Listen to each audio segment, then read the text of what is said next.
Hi, Farah. Hi It's great to see Lorraine. you. How are you? I'm good, thank you. How are you? Yeah, good, thank you. It's really exciting to have you here to share this presentation on healthy aging. We're very excited to do this for the Longley Foundation and the Stonewater retirement living population.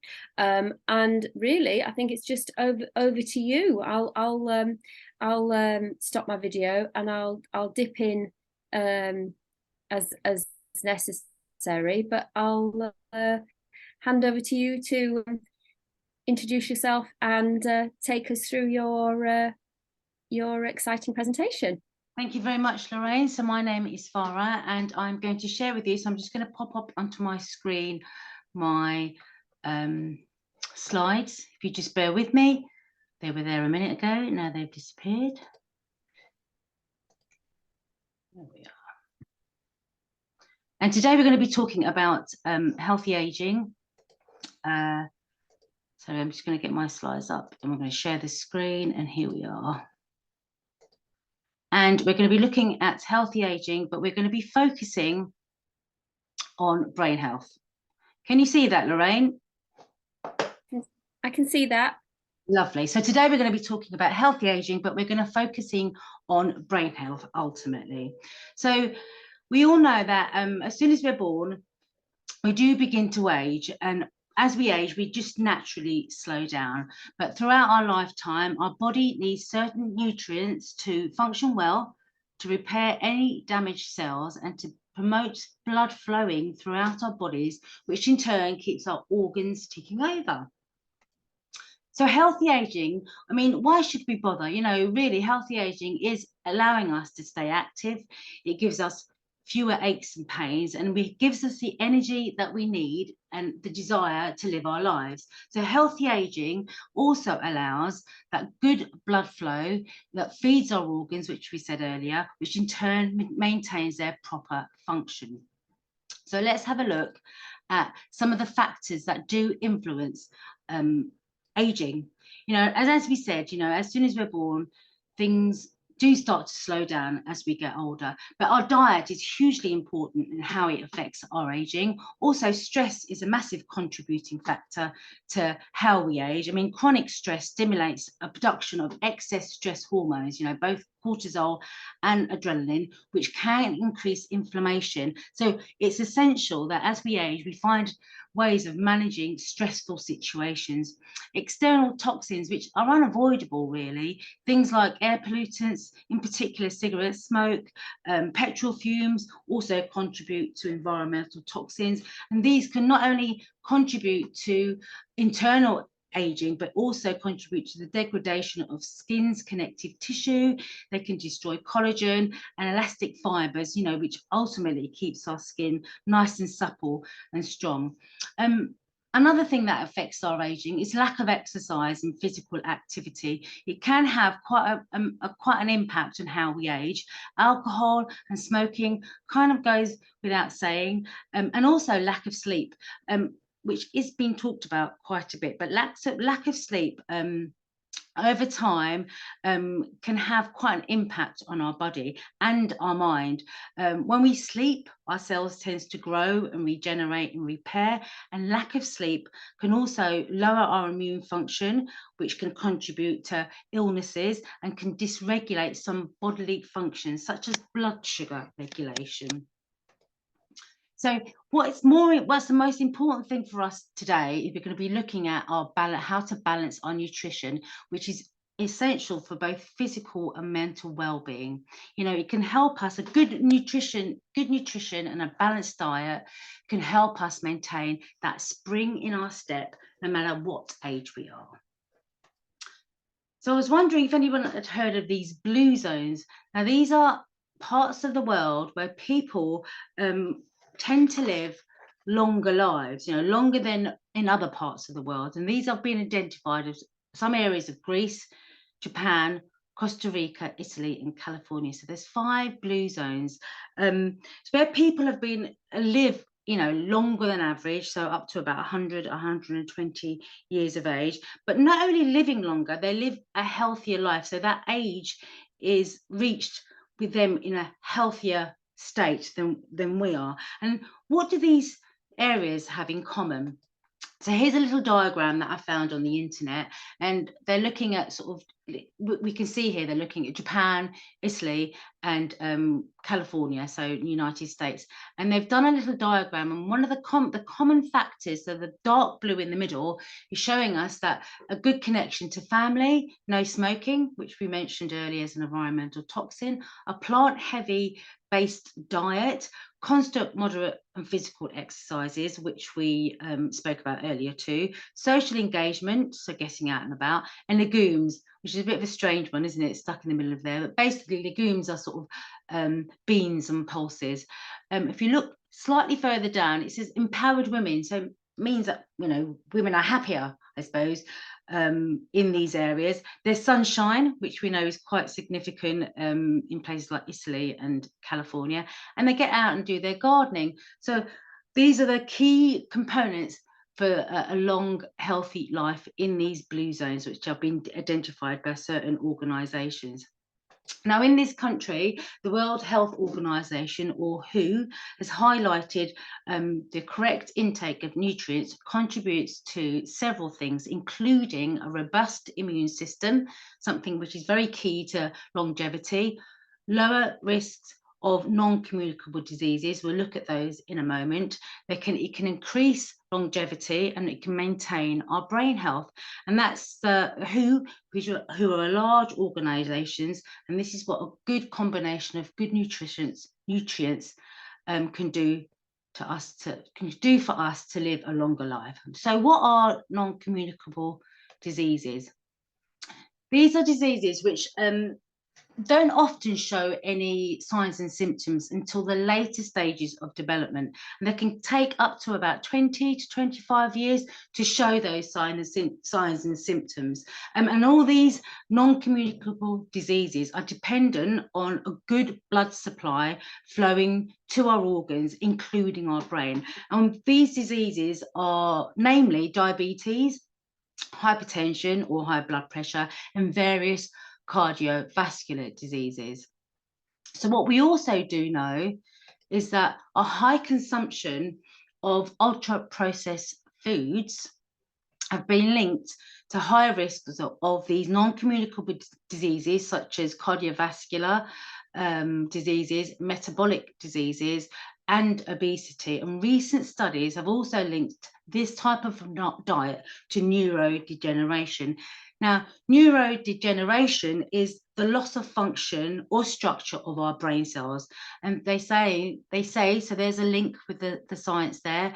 They say that consumption of ultra processed foods can impact our brain cells, and consumption of these foods over a period of time can have an impact. So not just on our brain, but also in other systems in our body, which lead to non-communicable diseases. So what can we do? Well, we talked about good nutrition. It can not only help control some of these existing conditions, but it can prevent onset. Food can regenerate our cells and blood vessels, and can influence how we manage certain health conditions. So hypercholesterolemia, which is high blood cholesterol levels, atherosclerosis, which is hardening of our blood vessels, which is part of a cardiovascular condition, or type 2 diabetes. I mean, it has been shown that type 2 diabetes can be reversed simply by making some changes in your diet. So these changing our diet can not only affect our non-communicable diseases and other conditions, but it can also affect how our gut works. And this in turn can affect how our brains work. And this is also connected. So how our guts work is very closely connected to our immune system. So you can see there that changing on or eating well, having good nutrition, can affect not only our brains, but can affect our guts and our immune system. So there's a quite significant link there. So overall, how does our brain actually work? So we know that our brain is key to learning. Our brain health is key to learning and adapting. You know, any disruptions in growth or brain function can have life-changing effects, manifesting in a range of neurodevelopmental and neurological conditions. And we know certain things like mild cognitive impairment is an early sign of dementia, and dementia, which consists of several different types of dementia, including Alzheimer's, which is actually the most common one studied and the most common one diagnosed, but it's not part of normal aging. And this, even though cognitive decline is, these sort of conditions such as mild cognitive impairment and dementia are not part of normal aging. So what actually does the brain do? So there's several functions that happen in the brain, and certain foods and substances found in foods contribute to these functions. So formations of new brain nerves, which is called neurogenesis, relies on certain substances and can help with cognition. Now, cognition is how our brain actually functions and how it works things out, pretty much. So how it's ticking over. Our brain cells also process information, the messages that we get either through our senses or our sight, through our smell or through our sight, or what people say to us. And these messages are sent throughout our body, these messages are constantly needing to be repaired and remodeled. And this sort of process is called neuroplasticity. However, brain cells, as we said previously, do naturally decline with age. Certain foods, again, can help with repairing and remodeling the processes of neuroplasticity as well as neurogenesis. So healthy brain cells can not only help with memory and cognition, but can help to keep things like depression at bay. And we do know, science has told us, and certain studies have told us, that depression is one of the early signs of dementia and early and mild cognitive deficiency. Ooh.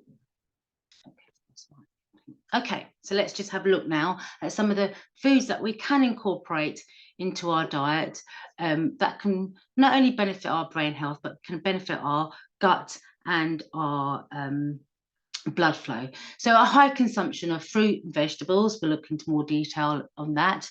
Whole grains, and that includes sort of the germ and the husk around the grain, and less meat, so less fatty type meats, so the red meats mainly, and possibly more lean meat.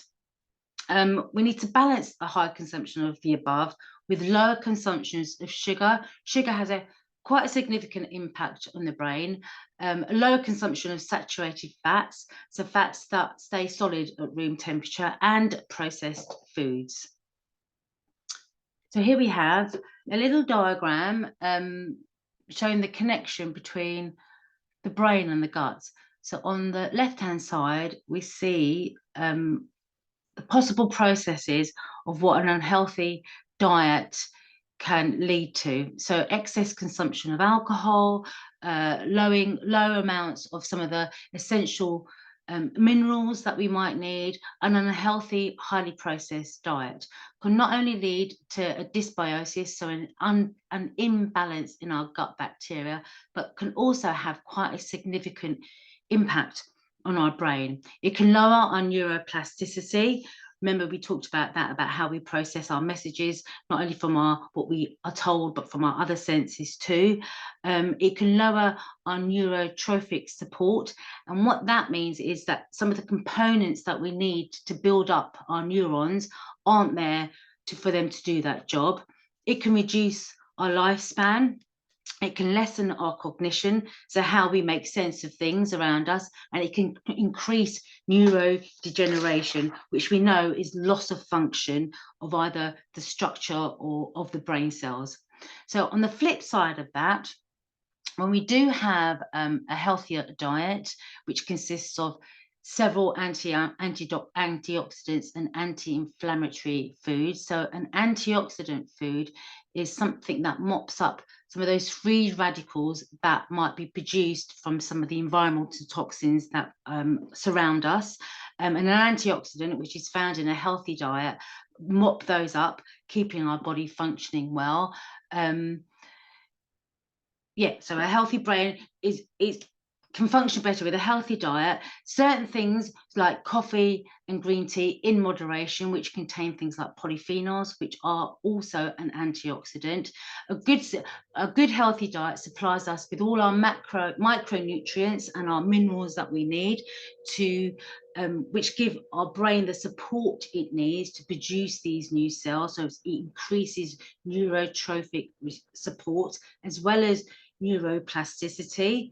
It helps the bacteria in our gut to become nice and balanced. It increases our lifespan and it increases our cognition. So these are the two sides of two different diets. Let's move on, and we've got another little diagram here, and what we've got here is another diagram showing some of the things that good quality proteins, fats and carbohydrates and their role that they play in some of our brain functions. So the way that we perceive things, how we learn things, our memory, how we store and encode information, and some of the language that we use. So we know that through some of an aging, well, not an aging brain, but when a brain is not functioning fully, that these sort of functions start to become impaired. So our perception, our learning, our memory, and our language. And what has been found out is that good quality protein can increase tissue structure and repair in our brain. It is involved in metabolic chemical messages and transport and hormone systems in our brain. So there's various hormones and neurotransmitters that work. These neurotransmitters are chemical messages that are sent throughout our body to keep us functioning well. Things like serotonin, which helps with mood, and our breathing and our concentration and our sleeping. So all these sort of neurotransmitters are fed by good quality proteins, and these sort of sources are found in legumes, that word again, which is both beans and pulses, soy products, nuts, whole grains, some animal meat, seeds, and some vegetables. And again, fats contributes to all these functions of the brain too. So fats, good quality fats, good for energy reserve. Again, most of our hormones rely on good quality fats to be able to function well. Our cells are made, the outer layer of our cells are made with fats, and we want our fat cells to remain pliable. And the same with our blood vessels. You know, we want them to remain pliable and to keep things like atherosclerosis at bay. Fat soluble vitamins, I mean, there's 4 of those: vitamin D, vitamin E, vitamin K, and what's the other one? Vitamin A. So A, D, K, and E are all fat soluble vitamins, and they can be found in quite a lot of the foods that we're going to talk about later on, and they help to activate certain brain chemicals. So BDNF is a neurotrophin, and we talked earlier about how we need neurotrophic support, and we can find these types of support in these types of fats. So these consist of certain oils, nuts, seeds, meat, and fish. So IGF is a hormone too, so it's just got it labeled there, and all these help our brain function well. Good quality carbohydrates are also part of what feeds our brain. So our brain relies on glucose, which is found in carbohydrates, and it's the main source of energy for the brain. So it's quite crucial that we have good quality carbohydrates to keep our brain functioning well. Critical for higher order processing, and some of those are listed there on the other side of this slide, and they include grains, some dairies, so we've got lactose, which is a carbohydrate, some fruits, and some vegetables. So let's just have a look at what that actually looks like in food terms. I hope you can see that sort of little list on the side there. So not only do these sort of foods that I've got listed on the side improve brain function, but they also improve blood flow, and that's not just to our brain, but that is throughout our body. And these include nuts, omega-3s. We'll look at that in a little bit more detail later on. And these omega-3 can be found not only in walnuts and nuts and other nuts, sorry, but in other types of food, which we'll look at later on. Grains are also, we can find omega-3s in grains and seeds such as barley, well, maybe not in barley, but definitely ground flaxseed. Levels of some found in pumpkin seeds and chia seeds, which always must be soaked before you take them. Other foods that can improve blood flow as well as brain flow are dried fruits and berries. We'll look at that in a little bit more detail later on. Onions, red lettuce, citrus fruits, we'll talk about that again later on.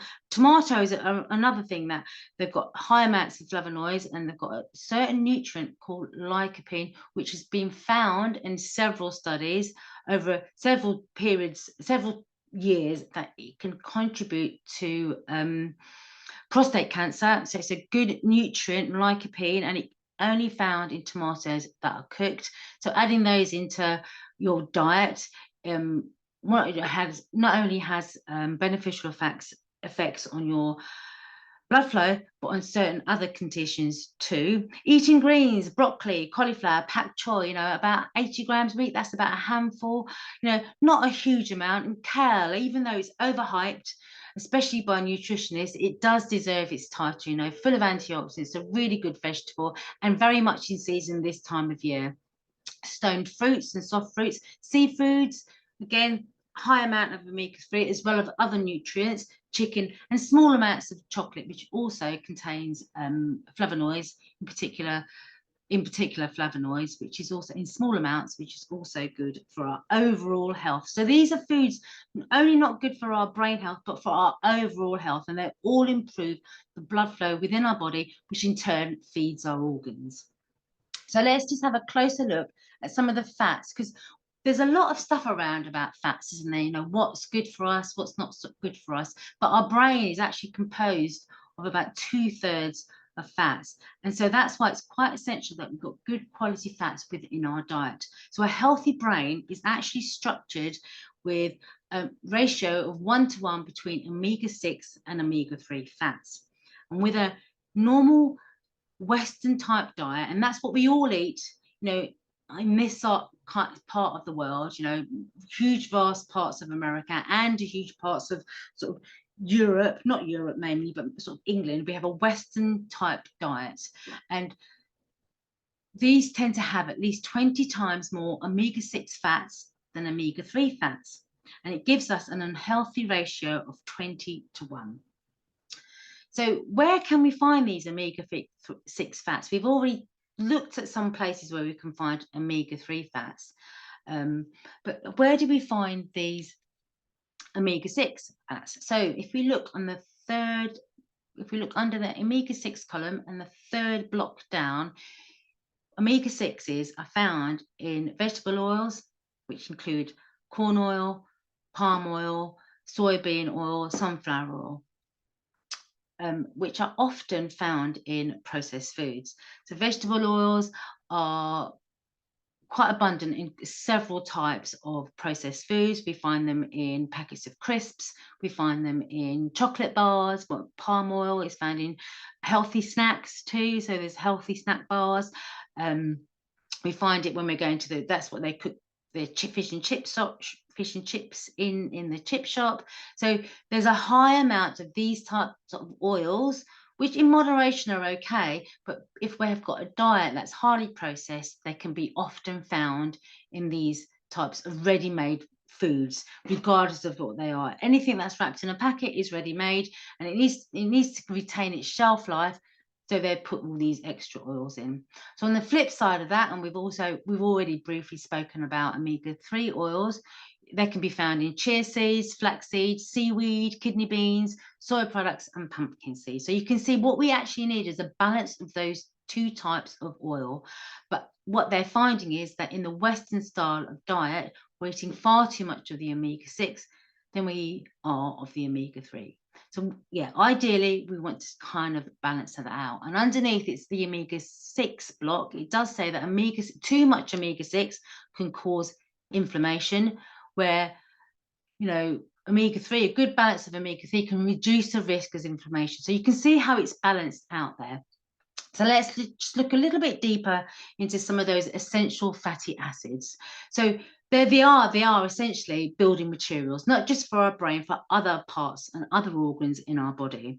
You know, a high blood level of omega-3 are associated with bigger brain volumes. We could all do with bigger brain volumes, better performance on tests of visual memory and abstract reasoning. So it helps our brain function fairly well. And it also found as higher levels of omega-3 are also found to lower with also correlated, beg your pardon, to a lower blood levels of beta amyloid. Now, beta amyloid is a protein that has been very closely associated and linked with Alzheimer's disease, and they're plaques in our brain that form as Alzheimer's develops.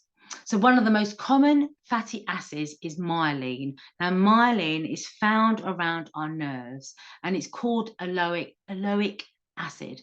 Now, this can be actually found in some of the foods that we can incorporate into our diet.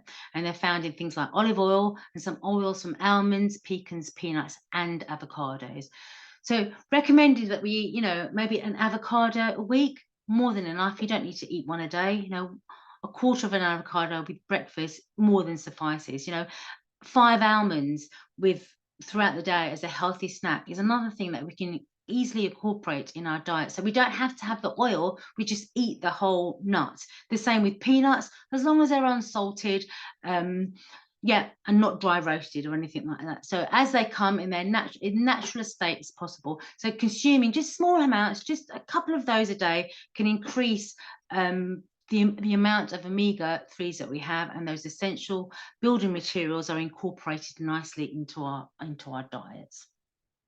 So let's have a look now at some of the other food substances that we need in order to have a healthy brain. So we've looked at omega-3s. I mean, I can't stress how important omega-3s are, and finding that balance between the omega-3s and the omega-6s. So not only found in in nuts and seeds, but found in things like salmon and sardine and mackerel. So some of the oily fishes, they have a really high content of omega-3s.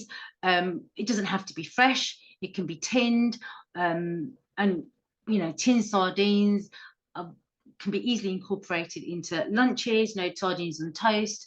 But also, surprisingly, omega-3 can be found in certain fruits such as kiwis, and we've already said that we know that it's found in nuts. So omega-3, one of the most essential nutrients that we need for good, healthy brain health. As well as that, flavonoids is a polyphenol which is found in various food items, as well as coffee and chocolate, but high levels are found in citrus fruits, as well as berries and blueberries. Across the board, you know, most of the berries are nice, sort of bright. Flavonoids are usually in some of the purpley, bluey coloured fruits and vegetables that we eat. Other substances is vitamin D. So that's one of the fat-soluble vitamins that we spoke about earlier on. And vitamin D, again, can be found in oily fish, egg yolk, and some milk products are fortified with vitamin D, as well as some breakfast cereals. We know that we can gain vitamin D from being outside. So like today, lovely sunny day, get out in the garden for an hour, it ticks the exercise box, and it ticks our vitamin intake. So 10-15 minutes in the sun gives us the vitamin D that we need. Also, vitamin D is not only good for our brain health, but very good for our immune system. It helps us to absorb other nutrients such as calcium, and as we said, you can also get it from sunlight. So another fat-soluble vitamin that we mentioned earlier was vitamin E. Now, this vitamin is a highly potent antioxidant. So as we said, antioxidants can mop up some of those free radicals that are always coursing around the body. They're a natural byproduct, and it's one of those things that you know, all bodies produce. So vitamin E can be found in things like olive oil. Olive oil can be added in a dressing, to salads, and all sorts of things. So eating it in its fairly raw state. Can be found in nuts, can be found in seeds, and can be found in wheat germ. Wheat germ, small amounts of it can be added, sprinkled on top of your breakfast cereal in the morning, and it's a good way of adding that quite important vitamin into our regular daily diet. So let's just have a little look at one of the very important nutrients to brain health is called choline. And choline is often found, well, it is found in eggs and some dairy products, again, nuts, cods, prawns, and canned salmon. And the reason why I've mentioned choline and the importance it has in brain health, because it contributes to a neurotransmitter, which is known as acetylcholine.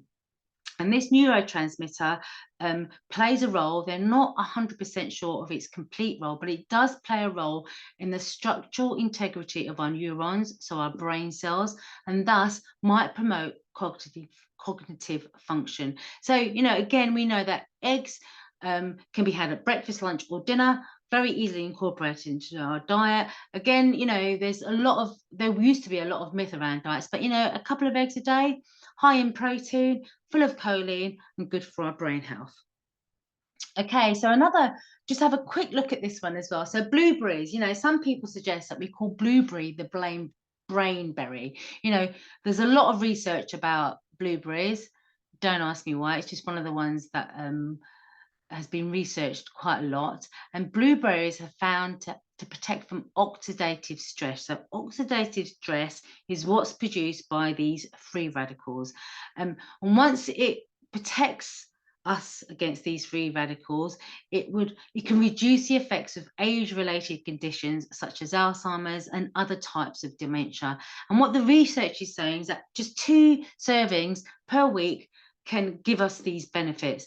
Now, when we talk about servings, we're just talking about, you know, often when we talk about servings, we're talking about what fits into your palm. So a little sort of palm full of berries can be added to your breakfast in the morning. They can be mixed with some plain yogurt, sugar-free yogurt, and we can have it as a dessert. You can mix your chia seeds in there as well, and then you have a very healthy type of dessert. They can be mixed into, you know, a healthy pancake mix, you know, so they're 2 servings a week, can be easily incorporated into our regular diet. And when we talk about blueberries, frozen blueberries, which can be found often in mixed berry packs in the freezer, are just as good for you as the fresh blueberries. I have actually so a couple of years ago, I bought my own blueberry bush, which I grow in the greenhouse, and last year, I think I got a couple of berries off of it. So I'm hoping that I'll get a few more, so I'm able to have those 2 portions a week. But again, you know, if you're growing things like this, easy to be able to incorporate them into your diet. Just sitting there, picking them, eating them is a great way of including them into your diet. Other foods, we're going to look at some other foods that are really easy to incorporate into your diet. Again, that you might not have heard of before, but are very easily available. And a couple of these, and we're going to follow the science around this, but a couple of these, yeah, they're very common, and they can be easily found in all of the supermarkets. So recent studies have found that a frequent consumption of commonly found mushrooms lower dementia risk. So commonly found mushrooms, it could be anything, some of the button mushrooms that we find, the field mushrooms that we find, the chestnut mushrooms that we find all the time in our supermarket, especially this time of year. And they have shown, so regardless of the type of mushroom you eat, they have shown to lower the risk of dementia. They've also demonstrated a positive impact on the mild cognitive impairment that we spoke about earlier.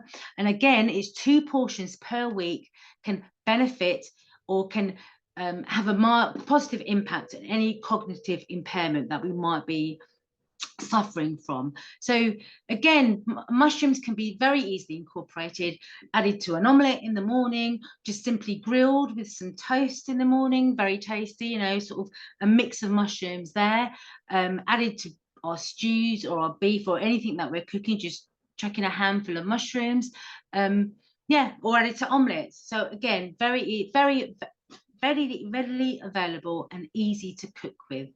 Rosemary is another very readily available herb. Lots of people grow rosemary either in their garden or in their allotment, could be kept in a pot, in the windowsill, in your kitchen. So rosemary, again, following the science, has shown positive effects on memory and concentration.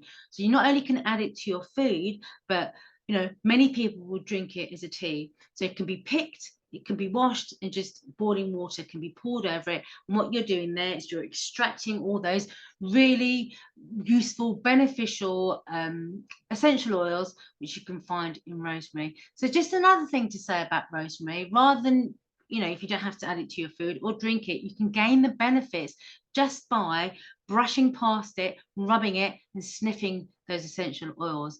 That it lifts your mood, it helps you concentrate better, and yeah, really, really positive effects, and really easy to grow in this country. Okay, and there we are. There's a link there for some of the science that we found.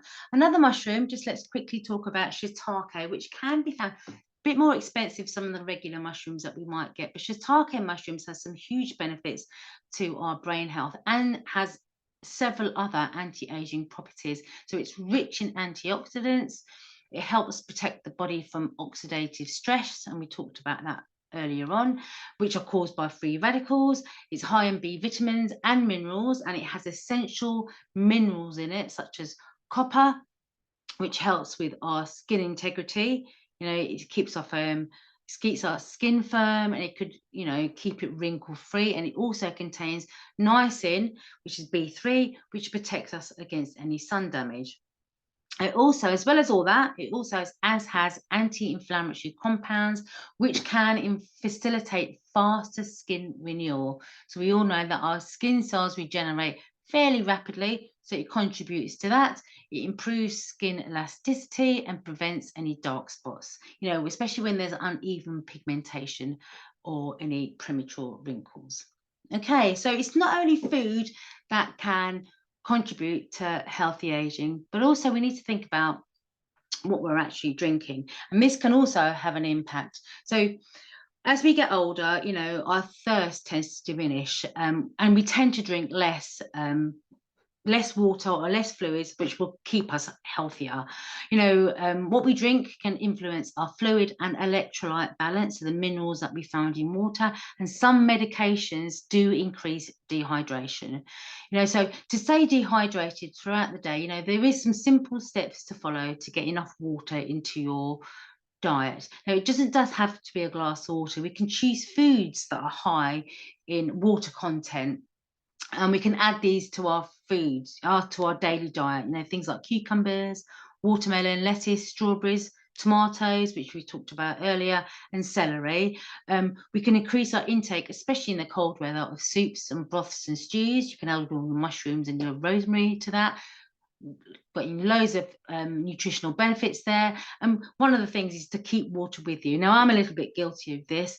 I don't really keep water near me. You know, when I go to get a drink, it's usually a tea or a coffee. You know, but you know, having a bottle of water there with you or a glass of water near you might encourage you to drink the right amount of fluids. Alcohol can contribute to dehydration. It's a diuretic. So what happens is that it promotes the removal of fluids from our bloodstream. You know, alcoholic beverages have been linked to dehydration. So limiting alcohol helps us, the body, to hang on to water when we need it. Now, and let's just briefly look at some caffeine. So caffeine, which, you know, we all drink. I probably drink too much caffeine. You know, we all know that regular tea has high amounts of caffeine in it, but there's other things that you might not know that have caffeine. So they recommend that we drink about 400 milligrams of caffeine, or take about 400 milligrams of caffeine a day, because it's found in other foodstuffs as well as a drink. So green tea, even though it's good, a high level of flavonoids and polyphenols in green tea, there is a high amount of caffeine. I don't know if anyone drinks it, but just to be mindful that when you are brewing green tea, to brew it for less time, gives you less caffeine than for longer. So what does it say here? It says that some study has found that brewing your green tea for 30 seconds rather than 2 minutes halves its caffeine content. A little bit of information that I found out when I was doing research for these slides, which is quite interesting actually. So decaffeinated coffee. So another little bit of a myth here, that decaffeinated coffee isn't truly decaffeinated. It's very difficult to extract caffeine from coffee beans. So just something to be mindful of. You know, if you're drinking several cups of coffee and it's decaffeinated, you are still getting some level of caffeine in your drink. Energy drinks, don't know if anyone drinks energy, but I think we all are pretty clear that there's a high amount of caffeine in energy drinks, as well as chocolate and energy bars. So there is caffeine is naturally found in cocoa beans. So again, it varies from chocolate bar to chocolate bar, but certain chocolate, especially the milk chocolate, has a higher caffeine level. Maybe that's not true actually. There is definitely a certain amount of caffeine in chocolate. I mean, chocolate, I'm not saying that you shouldn't eat it, but it should be taken in moderation. Energy bars, as I mentioned earlier, I've got a little typo there, not only have palm oil in them, but some of them contain quite a lot of caffeine. And these energy bars are named that because they give you a boost of energy. So they're going to have some sort of level of caffeine in them. And if we're eating one with a cup of coffee, then you're going to get a double boost. So just be mindful of that. I also found out when I was doing research for this talk that some painkillers have a certain level of caffeine. Now, I was quite surprised here. I was completely unaware of this. So it's always a good idea, you know, if you're mindful about how much caffeine you're drinking, which can contribute to, you know, some aging, it can have an effect on our skin and some of our blood flow. So just be mindful about how many painkillers you're taking and what you're taking it with. So just a little bit of a chat there about caffeine. So I mean, ultimately, I think water is best. You know, staying hydrated is hugely important. And again, you can add some of those water-based vegetables into your drink. Jazz it up a little bit. You know, we can have a little bit of fresh lemon, very good for you in the morning. You know, just wakes everything up and keeps everything moving. Apples are quite nice, apple flavored water, cucumber, and even throw some of your blueberries into your water. You've got a nice picture there of a glass of water. It looks very appetizing. They've got a few mint leaves in there. Again, you know, just to give your flavor, a little bit of water if you find it difficult to drink the recommended amount of water. So build hydration. One of the key tips is to build hydration into your routine. You know, make a point of drinking water at certain times of the day. One of the things that I do is when I wake up in the morning, I'll have a glass of water. Sometimes I might put a squeeze of lemon in there and I drink that. You know, it's boiling water, allow it to cool down. And that's my first big glass of water in the morning. I also do that at night. So I've pretty much got at least a litre of water into my diet, into my daily routine without really thinking about much. And it's like building those healthy habits, isn't it? Just the more you do it, the more likely you are to do it. Coffee and tea, and we've mentioned earlier, have a slight dehydrating effect. So these shouldn't really be counted towards your daily fluid intake. I know some people say that you should, but actually in all reality it possibly shouldn't be. So things to think about, maybe if you are going to be replacing one of those teas or coffees throughout the day, you know, always talk to your GP first before you start incorporating these, because they do contain several chemicals which might be contraindicated in some of the medication that you're taking. So it's always best to discuss these with your doctor. So lemon balm, again, easily grown in your back garden, probably better off in a pot because it's quite prolific, but it has a really calming effect on not only on your body, but on your brain. It has certain nutrient L-theanine, which will feed serotonin, so it gives you a nice calming effect, and it's known antioxidant. So again, that thing that's mopping up some of those free radicals, which contributes to a healthy aging. Lemon balm, you know, it's effective in lemon balm constituents, are effective in reducing accumulation of amyloid beta. And if you recall, we mentioned that earlier, an amyloid beta, or the tangles of amyloid beta associated with Alzheimer's. Chamomile, again, is a lovely, nice, refreshing tea to be drinking instead of, it could replace one of your teas and coffees. Not only is it good as a soother and a calming herb, but it's also really good for our digestion. And as we mentioned earlier, digestion is important to our brain health. And there's a link there, isn't there? So if you've got a nice, calm digestive system that's doing what it should do, it will have an impact on calming our brain and have a good positive impact on our brain health. Rosemary, again, we've mentioned that earlier, really good for the brain as well as our digestion. So here we are, nature is already giving them the stuff that we need, and nature is already doing at us. There's both rosemary and chamomile and lemon balm, all really good for our brain and our brain health and our positive mood, as well as our digestion. So we've talked about foods, we've talked about some of the things that we can incorporate as ways of hydration. Now let's have a look at some of the other things that we can do to protect our brain from any premature aging.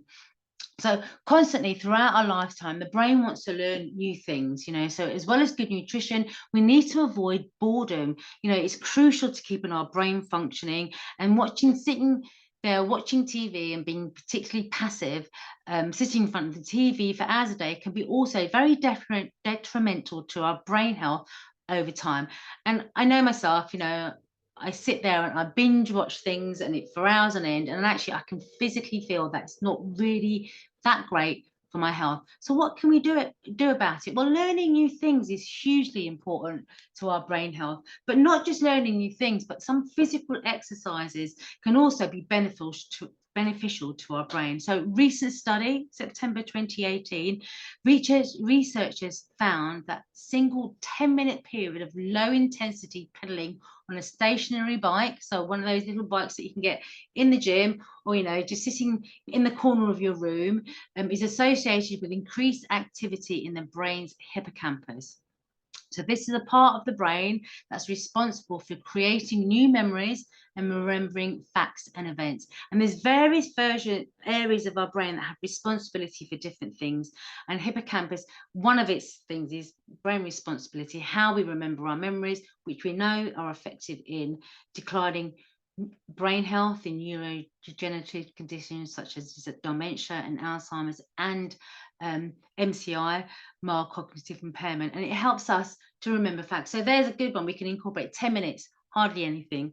Is it while you're drinking your cup of rosemary tea, you could be cycling on your bicycle for 10 minutes, and you can have a really beneficial effect on your brain. There's several other things that we do, and here we have a list of some of the other things that we can do just to keep our brain ticking over, so all those good foods, and a list of 11 things here, not including your little 10 minutes on your exercise bike, can all keep our brain functioning as well. I mean, when I was doing my research, it says simple things, just like brushing your teeth with the opposite hand. I mean, it's quite challenging actually. If you brush with your right hand and you have to change with your brush with your right, it gets a different area of your brain working, and it's not a bad thing. It could be fun. Things like Sudoku and word games are also good for our brain. I think that's the research behind that is quite developed, and I think a lot of us know that. So instead of switch that TV off, instead of watching the TV, maybe do a word game or Sudoku.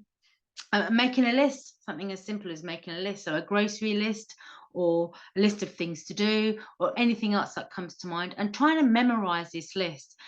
Memorize it, leave it, go back to it an hour later and see how many things that you can call off the list. And that exercise again will exercise areas of the brain which will keep it functioning. Learning how to play a new musical instrument or joining a choir. Singing's an interesting one because it only doesn't stimulate certain things in our brain, but it stimulates our vagus nerve, and our vagus nerve runs it's a very long nerve, and it runs from the back of our head all the way through our body to our stomach. So there we have the link again between the brain and our digestion.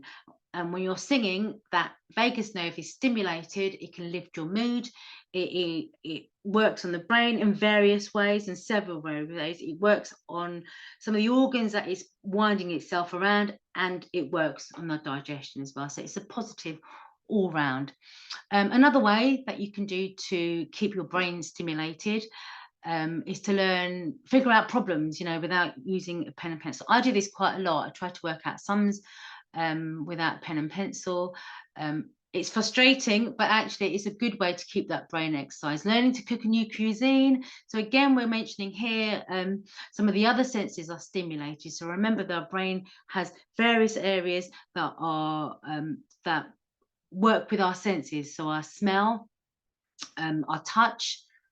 So again, it goes back to touching the rosemary and releasing the oils there. Our sights, that are what we're looking at, because we all know that we eat with our eyes, and it might stimulate some of our taste buds, which in turn stimulates our brain. And as we said, it involves different parts of the different parts of the brain. So learning a foreign language, easily done. We can always find something on the internet. Listening and hearing, again, stimulates other parts of our brain. Involved in new learning now, it stimulates the brain. Taking up a new hobby, that involves fine motor skills. Knitting's a good one. A lot of people do that. Some young people have taken up knitting because it's instead of watching the TV, or as well as watching the TV, you're stimulating another part of your brain. Drawing, painting, playing video games, when the grandkids come around or some of the younger folk come around. Tai Chi is another really good one because they are fine motor skills. Yeah, and that's sort of very gentle movement, and as well as some racket sports, so again, it's hand-eye coordination, and you're stimulating the brain there. Boosting your balance is another way to keep the brain stimulated. So one of these, again, can be incorporated into everyday life. Simply standing on tippy toes while the kettle's boiling is an excellent way of improving your balance and your strength. Trying to tippy toe on one foot and alternating with the other foot. Holding on to something if you need to, but another way, stimulating both sides of our brain and various areas of our brain. Some gentle aerobic exercise is also good for stimulating our brain, as well as increasing the use of oxygen. So oxygen is energy, and it helps to put a good supply of energy. It helps to keep the brain, protects the brain from any aging. So we've got yoga, golf, tennis, all boost brain health, and swimming has particular brain boosting benefits. So we've talked quite a lot here about various different things, but I just want to really finish off by saying another really important thing, and I think this has come out, especially since we've had the few years of the pandemic, that reaching out is really important for our brain health too. Studies have found that socialization has been recognized as a substantial risk factor for dementia. Even texting and sending emails can combat the damaging effects of loneliness. And this has been researched, and it's been researched quite a bit. And this is what they found. So texting, keeping connected with people, emailing, doing little WhatsApps, are all ways of reducing risk of any sort of neurodegenerative conditions in dementia, especially if you're living alone. It's quite difficult, and we've suffered quite a lot, haven't we, the last few years? So yeah, just even sending a text, even to the person next door to you, can have its beneficial effects.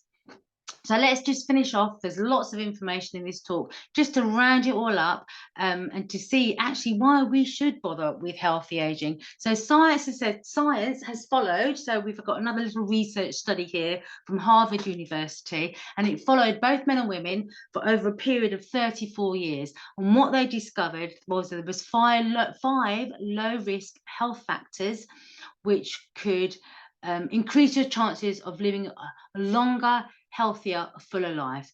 And these pinpointed a healthy diet, which we've talked about in depth, regular exercise, which we've also looked at in depth, and they're saying, not to go and do a 2 or 3 hour massive run, but at least 30 minutes of daily moderate to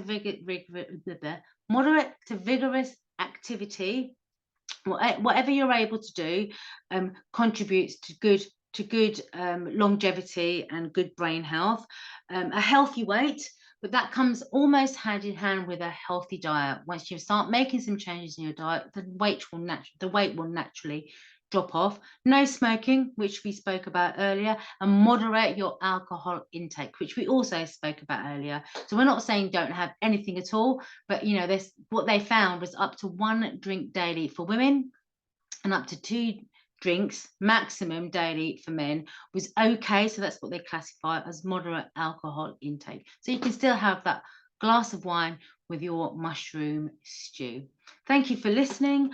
The slides hopefully will be sent to you, and there is links to some of the research that we did. Thank you very much. I'm going to stop sharing. If I can, yes, I'm going to stop sharing, and I'm going to stop this recording.